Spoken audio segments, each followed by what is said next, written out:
be really nice to be like, I do own Clerks. I don't own Clerks anymore. I made it and sold it. I'm a sellout. But that's so fucking weird. You don't own your own stuff. That is the weirdest thing. It's your own fucking so thing. Bizarre. That's your thoughts. But that's the game, man. Like, anybody that works for somebody else or you make something and you sell it to them, that's the game. You want to remain a true artist, one that doesn't ever sell out. You can't ever sell your merchandise. I don't want to get personal or anything, but do you make any money off of that movie? Oh, Clerks? Yeah. Clerks, yes. Clerks, after many, many years, went into profit, which is kind of hysterical. But anyway, it's, Hollywood math being what it is, or no, I won't even say Hollywood math, industry math being what it is.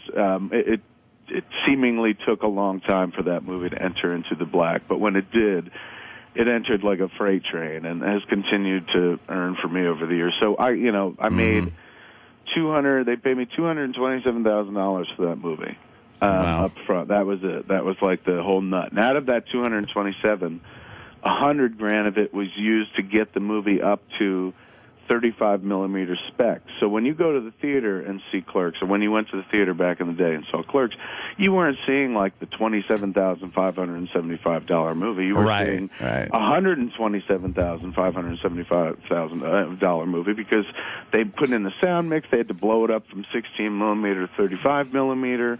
And the print costs were included in that. So, and that came out of your take? That came out of the take, totally. Jesus Christ. Motherfuckers. But I do. But again, remember, this is 1994, and I didn't even care. They could have said, like, look, we're going to give you this fucking condom full of a lot of wad, and here's $2. Yeah. And I'd be like, I'll take it, man, as long as there's Miramax at the front of this movie. Like, that's all that mattered. And also, you got to remember, like, a year later, everything changed at Sundance. That's when people started overpaying for movies. So at Sundance 94, that was the first time anyone ever bought a movie at the festival proper. Sometimes people would buy movies in advance of the fest, and sometimes they'd buy movies after the festival. Great timing, Kevin. But they never bought movies at the festival. And John Pearson, the guy who repped our flick, he also repped a movie called Go Fish, and that was the very first film that ever sold right at Sundance. And it was also a scrappy black and white independent film, but it was about girls, more importantly, or more to the point, it was about lesbians.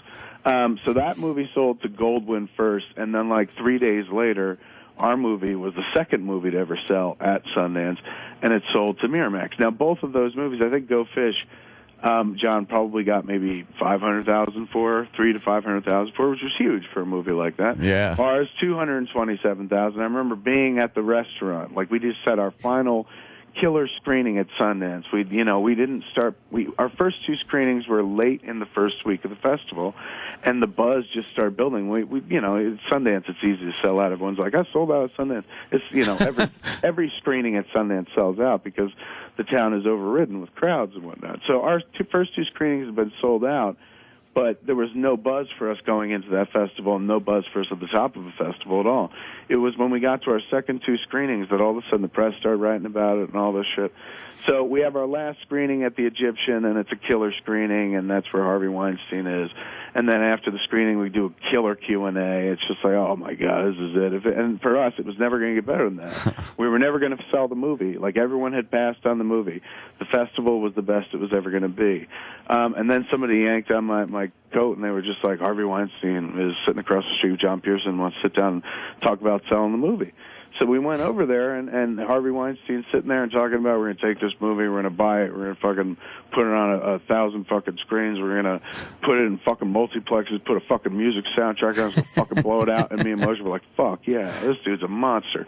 John Pearson was sitting there with us, and he says, look, the movie's proven it's not a pig in a poke, okay? It's, we're not saying, give us a mint for it, but it has a following. There is an audience for this. Mm-hmm. And so, Harvey was just like, look, I'll give you $200,000 for it. And John Pearson was like, they paid $27,000 to make it. And Harvey was like, $227,000. And so John was like, okay, give us a second. And we go over and talk to John Pearson. And he goes, look, man, I don't think you care about the money. I never got that impression. I was like, I don't give a shit about the money. I said, but still, that's fucking huge. That's a lot of money. Yeah, for you at that time, fuck yeah. $127. Whose cock do I got to suck for that? But he was like, "This is Miramax. This is where you wanted it to be. This is the gold." I said, "Dude, take it." Like, I don't even know why we're in this conversation. So boom, we took it, and that was like, after the $100,000 that went away to blow the movie up to 35, left with 127,000. About 40 of it went to paying off the credit cards because the movie was $27,575, but all that interest and shit like that. Yeah. So it was about 40 off of that. So you take that out of that 127. Help me do the math, somebody. 127 less than 40. 40 less than 127 would be. That would be 87. 87,000. And then I cut some checks for people involved. Like I paid my parents $10,000 because they had loaned me money. Scott's parents $10,000. That brings us down to what? 67. 67. I gave Scott, I think, did I give him $10,000? Yeah, I gave $10,000. It gives 57. Oh boy, 57. I gave the boys $3,000 apiece. That would be Brian, Jeff, and Jay. So what does that bring us to? 54. 54. The girls, they gave $1,000 apiece because they only worked but they only worked 2 days on the movie, 2 or 3 days. Fuck them, Kevin. I know. They're girls. So what's that left with? Around 50. Yeah. Around 50, and then out of that, the only thing I bought for myself, the thing I went absolutely apeshit with, was I bought a Dodge Neon. I didn't know shit about cars. You fucking Jersey trash. Like, I'm going to get me a pussy magnet car.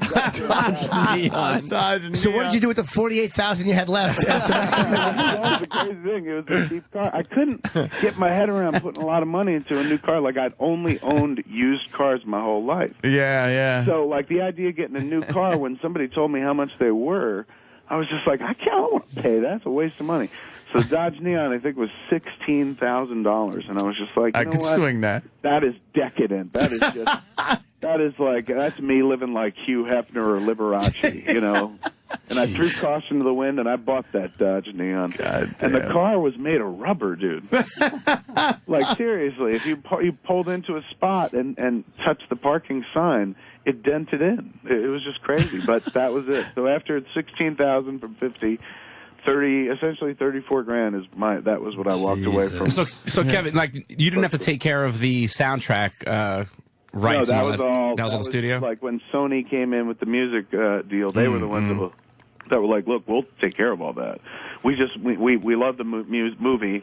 We got a bunch of music we'd like to put into that movie and own the soundtrack. And those deals are kind of like, they'll give, back in those days, they would give kind of a token fee or whatever to the studio distributor or whatever to be involved, but then they absorbed all the costs. And where they helped out a lot was, if you had a soundtrack, they were essentially paying for the music that you had in the movie, as long as it was the stuff from their label and whatnot. Right. So that kind of worked out for us. I mean, we didn't have that much music. If you watch the Sundance cut on that Clerks 10 DVD, there's not a lot of music. There's the Love Among Freaks song in the beginning and Berserker at one point and some incidental music. Okay. But nothing else. I mean, that came later on, that soundtrack stuff. Wow, that's really interesting. Kevin, my Twitter's blowing up. People want to know if I'm still in the movie. Yeah, you're still in Dicks, dude. Cool. I lied, by the way. My Twitter's not blowing up. Yeah. It's just it's a very easy way to get through my own neediness. The scene got a little shorter. Every scene got a little shorter. My current running time is 90 minutes. Okay. I think before we release, we'll probably wind up going up by a few minutes. But right now we're at 90. But you're in there, hands down, and it's a far better handoff to you than we'd had before. Oh, good. It was just very, very high profile. It's good, man. You're in there. You're in there in a big way.